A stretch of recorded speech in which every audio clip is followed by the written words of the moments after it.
샬롬 이목사입니다. 일주일 동안 잘 지내셨는지요? 9월 23일 아침 묵상으로 성도님들을 만납니다. 이번 주는 늦더위가 조금씩 물러가고 가을을 맞이한 시간이었던 것 같습니다. 환절기 기간에 모든 성도님들이 강건하시기를 기도합니다. 오늘부터는 베드로 후서의 말씀을 보며 은혜를 나누고자 하는데, 오늘은 베드로 후서 1장 3절 4절을 함께 보겠습니다. 하나님께서는 우리가 그를 알므로 말미암아 생명과 경건에 이르게 하는 모든 것을 그의 권능으로 우리에게 주셨습니다. 하나님은 우리를 부르셔서 그의 영광과 덕을 누리게 해주신 분이십니다. 그는 이 영광과 덕으로 귀중하고 아주 위대한 약속들을 우리에게 주셨습니다. 그것은 이 약속들로 말미암아 여러분이 세상에서 정욕 때문에 부패하는 사람이 되는 것이 아니라 하나님의 성품에 참여하는 사람이 되게 하시려는 것입니다. 아멘.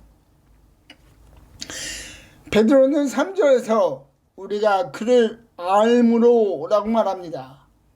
우리는 예수님을 믿는 그리스도인들을 말합니다. 그를 안다는 것은 하나님 아버지를 안다는 것입니다. 베드로는 2절에서도 동일한 표현을 하는데요. 하나님과 우리 주 예수를 알므로써 라고 말합니다. 그렇다면 하나님을 안다는 것이 무엇일까요? 베드로가 말한 안다라는 말은 지식이라는 단어와 연결되어 있는데, 이 지식은 세상의 일반적인 지식이 아니라 구원을 얻는 데 꼭 필요한 하나님의 지시를 말합니다. 그렇게 하나님을 안다는 것은 하나님께서 모든 사람을 위한 그분의 계획을 예수님을 통해서 드러내시는 것을 아는 것이라고 할 수 있습니다. 이 지식은 먼저 구약 성경 곳곳에 쓰여져 있음을 알 수 있는데, 이사야서 53장 6절은 다음과 같이 기록합니다. 우리는 모두 양처럼 길을 잃고 각기 제 갈 길로 흩어졌으나 주님께서 우리 모두의 죄악을 그에게 지우셨다. 아멘. 이사야는 말합니다. 우리 모두, 즉 모든 사람을 길을 잃었다는 것입니다. 옳고 그름의 길을 잃어버린 것입니다. 그 이유는 바로 죄 때문입니다. 죄의 결과로 하나님께로 향하는 길을 잃어버리고 흩어졌다는 것입니다. 이러한 진리를 바울은 로마서에서 다음과 같이 말합니다. 모든 사람이 죄를 범하였습니다. 그래서 사람은 하나님의 영광에 못 미치는 처지에 놓여 있습니다. 신약 성경의 핵심 메시지는 이러한 죄인들을 향한 하나님의 계획이 온전히 이 땅 위에서 완성되었다는 것입니다. 예수님께서 이 땅에 오셨습니다. 예수님은 이 땅의 모든 사람을 사랑하셨습니다. 병으로 고생하는 자들을 보고 긍휼한 마음으로 고쳐주셨고, 죽은 나사로를 보시고는 우셨습니다. 십자가는 예수님의 사랑하심과 긍휼하심을 가장 완전하게 드러낸 장소입니다. 베드로는 바로 이 장소, 이 십자가를 직접 보았습니다. 예수님께서 죽음과 부활을 제자들에게 예고하셨을 때 베드로는 온전한 하나님의 계획을 알지 못했으나 부활하신 예수님을 보고 하나님의 뜻을 이해할 수 있었습니다. 그래서 그는 강력하게 성도들에게 말합니다. 예수님을 알아야 합니다. 하나님을 알아야 합니다. 이 베드로의 강력한 권면을 통해 생각해 볼 것이 있습니다. 하나님을, 예수님을 알아야 그분의 자녀가 된다는 것입니다. 그러므로 앞서 말씀드렸지만 하나님으로부터의 온전한 지식을 경험해야 합니다. 베드로는 예수님을 직접 봄으로써 하나님으로부터의 지식을 이해할 수 있었지만 예수님의 생천 이후에 그러한 방법은 지속적이지 않습니다. 현 시대는 하나님의 말씀을 통해 하나님을 알 수 있습니다. 바울은 이렇게 말합니다. 모든 성경은 하나님의 영감으로 된 것으로서 교훈과 책망과 바르게 함과 의로 교육하기에 유익합니다.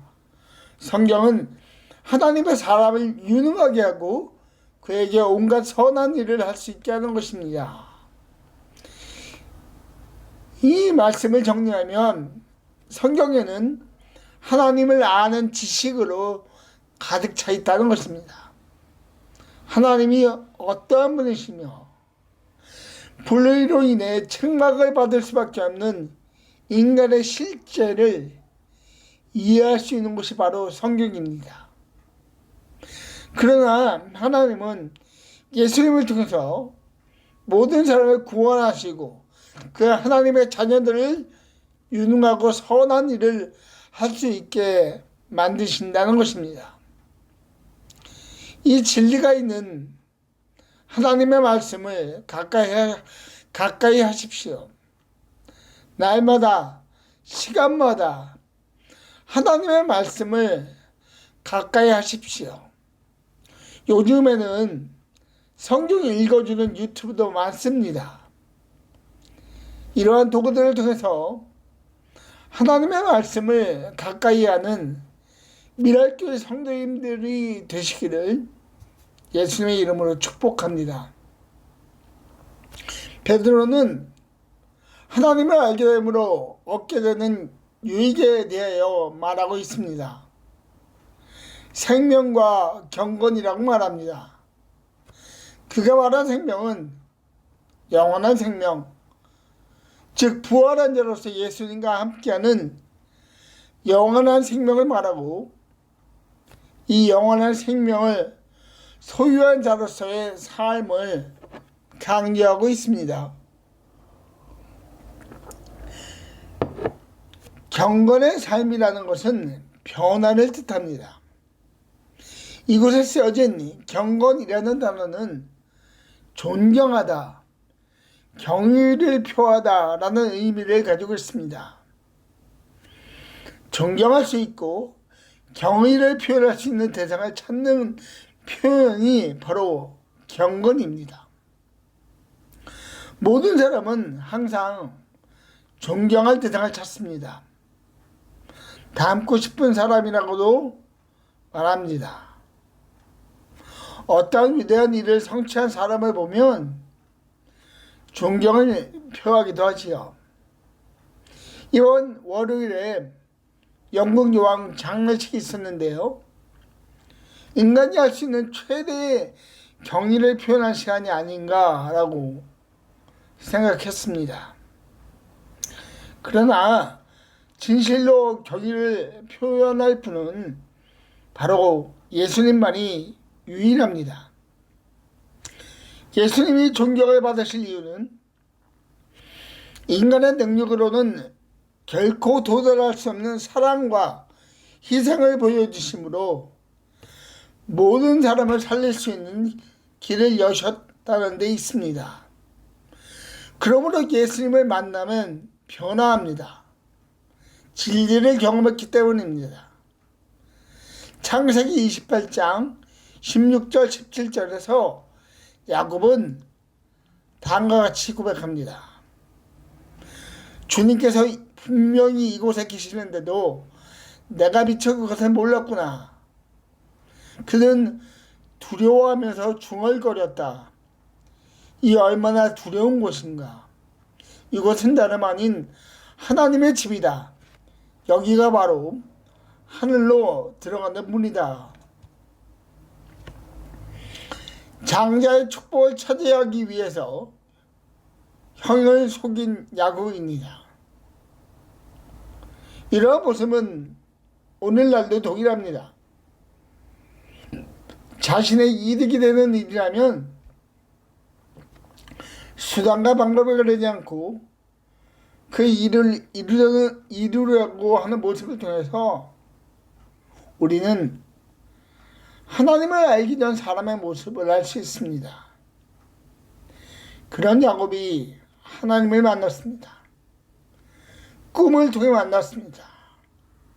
그가 잠에서 깨어난 후 가장 먼저 한 말이 주님께서 여기에 계신다는 것입니다.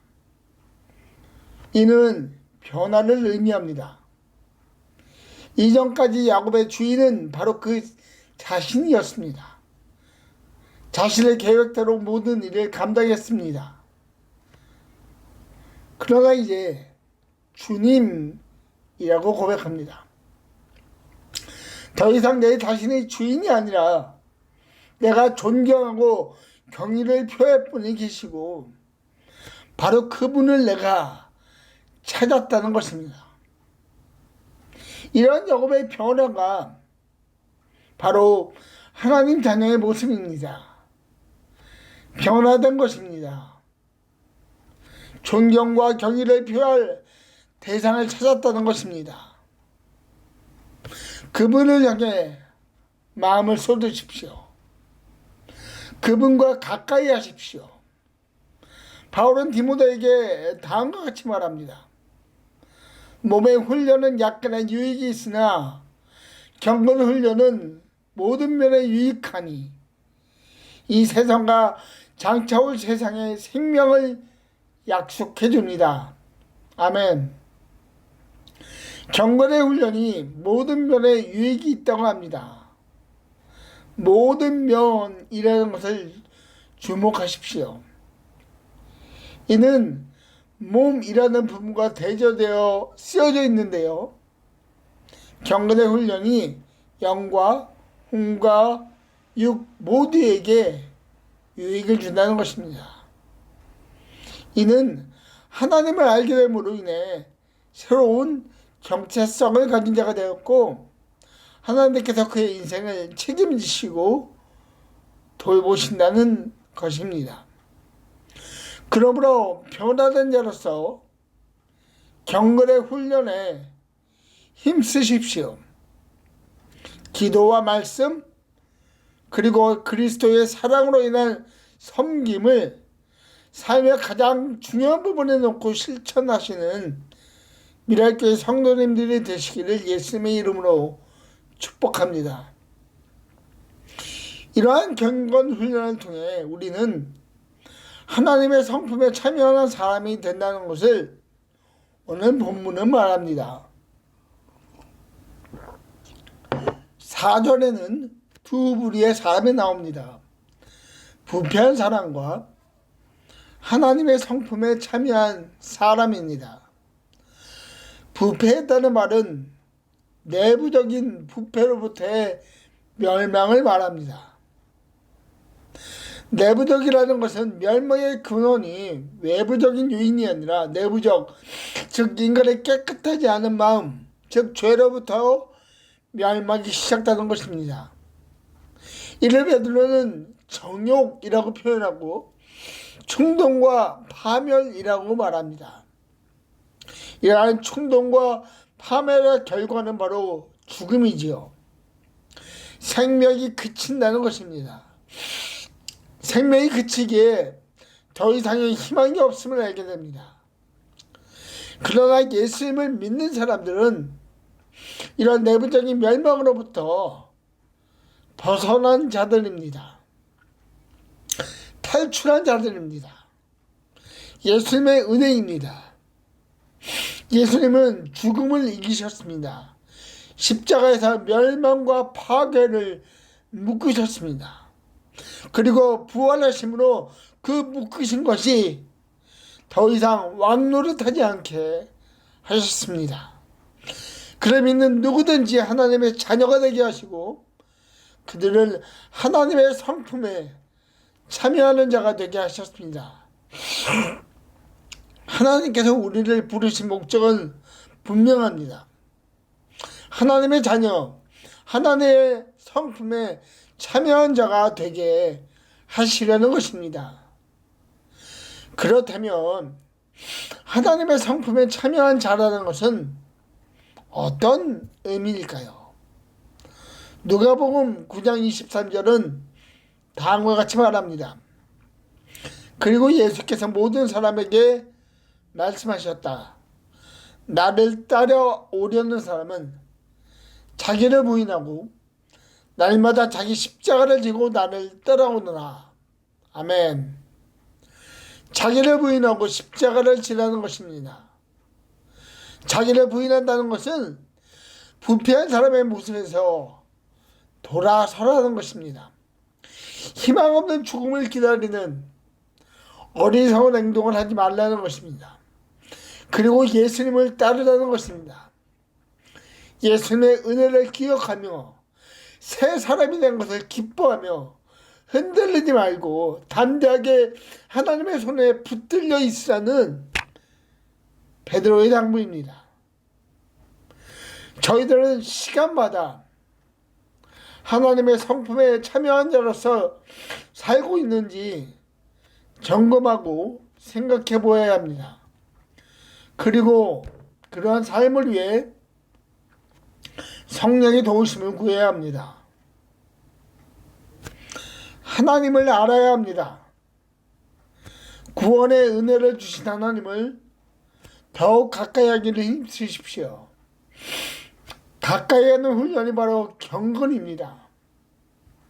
이러한 훈련을 통해 하나님의 성품에 참여하는 기쁨을 소유하는 모든 미랄교회 성도님들이 되시기를 예수님의 이름으로 축복합니다. 기도하겠습니다. 주님, 하나님을 알게 하여 주십시오. 오늘 하루 말씀 가운데, 상황 가운데 하나님을 알기 원합니다. 그리고 그 하나님께 예배하기 원합니다. 예배하는 마음을 가지고 주님, 더욱더 주님과 주님 앞으로 나아갈 수 있는 축복된 하루가 될 수 있도록 인도하여 주십시오. 예수님의 이름으로 기도하였습니다. 아멘.